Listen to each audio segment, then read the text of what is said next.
खासदार नरेश म्हस्के यांनी केंद्रीय रेल्वे मंत्री अश्विनी वैष्णव यांची रेल भवन येथील कार्यालयात प्रत्यक्ष भेट घेत अर्धा तास सविस्तर चर्चा केली।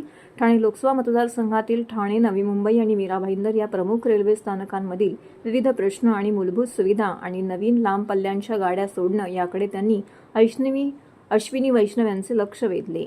कोकण रेल्वे मार्गावरती प्रामुख्याने ठाणे ते रत्नागिरी, सावंतवाडी, गोवा, मंगळूर आणि केरळ दरम्यान प्रवास करणाऱ्या प्रवाशांना येणाऱ्या अडचणी खासदार नरेश म्हस्के यांनी केंद्रीय रेल्वे मंत्री अश्विनी वैष्णव यांच्या समोर मांडल्या।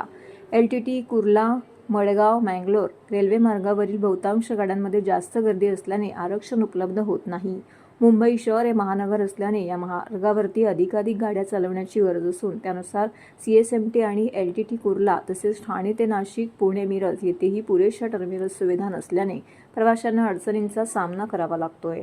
ठाणे मडगाव 2 रोजच्या गाड्या, ठाणे सावंतवाडी 2, ठाणे मंगलोर 1, ठाणे कोची त्रिवेंद्रम 2, ठाणे नाशिक, ठाणे मिरज 1 आणि ठाणे पुणे दररोज 2 गाड्या सोडाव्यात।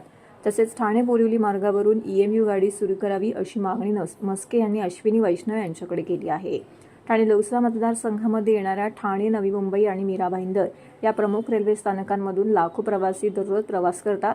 येथून रेल्वे प्रशासनाला चांगला महसूल मिळतो। अशा रेल्वे स्थानकांचे रेल्वेने वेळोवेळी सर्वेक्षण केलं पाहिजे, जेणेकरून त्या स्थानकांवरती मूलभूत सुविधांची कमतरता कळू शकेल।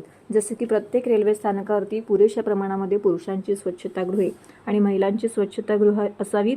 भविष्यात प्रवाशांची वाढती संख्या लक्षात घेऊन माझ्या मागण्यांचा गांभीर्याने विचार करून त्या दिशेने अर्थपूर्ण पावले उचलावीत अशी मागणी चर्चेदरम्यान खासदार नरेश म्हस्के यांनी केली आहे।